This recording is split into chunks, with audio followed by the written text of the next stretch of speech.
Guys, it's Shelly. Just wanted to hop on real quick and do another little unboxing slash swatching video of the new Kosas 10-second eyeshadows. So I purchased the entire set and I've been eyeing up these shadows online via Instagram. I watched a couple of YouTube videos on them and I was very intrigued by the formula and just kind of the overall concept of these shadows.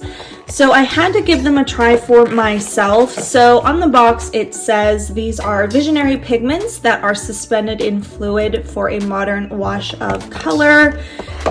I have the full set as mentioned and it comes with 8 shades, which are really beautiful. So these have a clean formula, which are water-based. They are fast drying and they consist of crease minimizing fluid that have high impact color. And this is a one-of-a-kind revolutionary formula that is infused with color-locking orange flower water and, I'm totally gonna butcher this, galactorabinin, I think that's correct, which is basically supposed to soothe the delicate skin on your eyelid.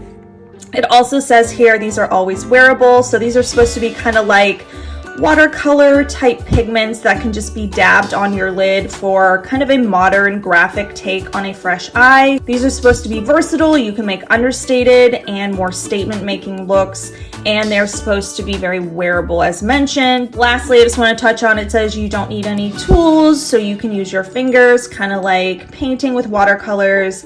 It's really supposed to be kind of left up to you, and your creativity can run wild when you are applying these shadows. So with that, again, the Kosas 10-second eyeshadows comes with 8 shades in the set. You can purchase them individually online as well. And the shades are Globe, which is a neutral champagne, Supreme, which is a warm glittery gold, Copper Halo, which is a warm coppery rose gold, Element, which is a warm chestnut, Fahrenheit, which is a warm violet burgundy, shade 333, which is a cool lavender, Nitrogen, which is a cool pearly cobalt, and Waterfall, which is a cool baby blue. So let's just go ahead and swatch these suckers if I can pull them out of the box. So as you can see, the formula is super thin and watery. They weren't kidding. It does say you're supposed to shake well, so I will do that. I did notice when I initially opened this that some of the pigment kind of settled on the bottom side of the bottle because obviously gravity pulled it all down to the bottom. So because of its thin consistency, it does say you need to shake it. All right, so I'm just gonna go ahead and start swatching these on my arm. And again, this is the shade Globe, a neutral champagne. So this is what the application brush looks like. It says, again, you can probably dab it on your ring finger and then apply it to your lid, which I will do in my formal YouTube video to create a look with these. But initially it kind of looks like a lip gloss tip, if you will. So I'm just gonna swatch it. Ooh. Wow, that's beautiful. Pigment is definitely there. It is super thin, of course, but so far that is super gorgeous. Okay, next we have Supreme, which is again a warm glittery gold. I'm gonna shake these all up. You can just tell by looking at the tip that the gold is gonna be super pretty. Ooh, gorgeous. Okay, next I think we're at Copper Halo, which is a warm coppery rose gold. It definitely looks more orange in the container, but we'll see how it swatches. Okay, definitely rose gold for sure. I think it's just a little bit less translucent than the first 2 shades, but it is definitely pulling rose gold for sure, kind of a terracotta undertone. Still pretty and has that really nice kind of metallic finish. Next we have the shade Element, which is a warm chestnut, which is also pretty. It definitely has kind of a metallic undertone to it as well, which I'm not sure if all of these are supposed to have. I am noticing that the previous shades that I've applied, they're drying down nicely, so there's still a little bit of transferring, but I don't think it's all the way dry yet. So I am interested to see how these hold up on the lid in terms of creasing. I don't typically like cream or liquid shadows because of creasing. It can be a huge issue, especially with my eye type. So I'm definitely interested to see if these crease or not. Okay, now we're getting into the fun shades. So now we have Fahrenheit, which is a warm violet burgundy. And I think for fall, this shade has the potential to be perfect.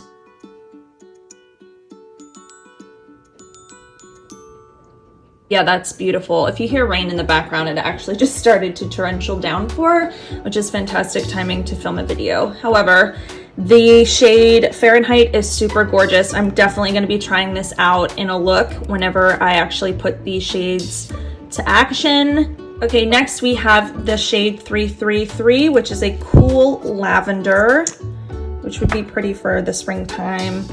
Wow, that's beautiful.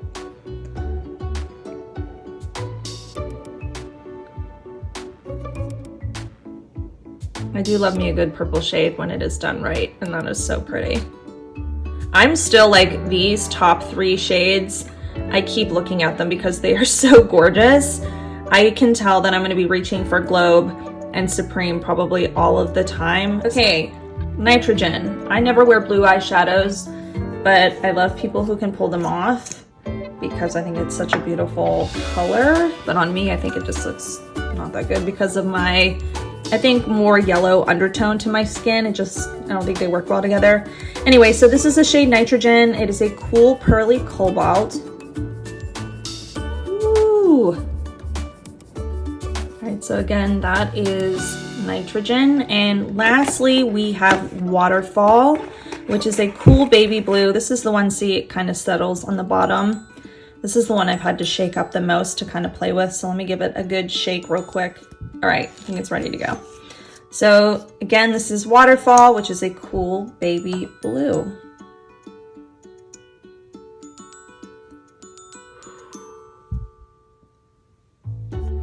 I really want to try out this Waterfall. Maybe I will give it a moment, who knows. I'll create kind of a few looks with these colors to see how they play and wear, and then definitely do a full YouTube review once I have a pretty good impression on the formulas, again, how they wear, if they crease, things like that. So going back to Globe, I am noticing a little bit of glitter transfer here, and let me go to Copper Halo.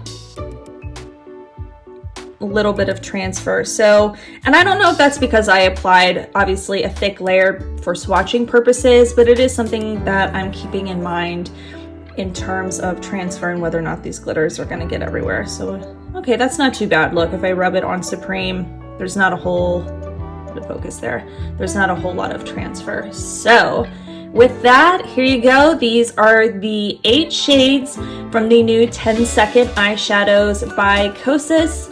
Let me know if you've had a chance to try these shadows and kind of what your impression was. Did they crease? Did you have any issues with them? Pigment-wise, kind of application, was it difficult? Let me know, and I hope you enjoyed this video, and I will see you on the next one. Thanks, guys.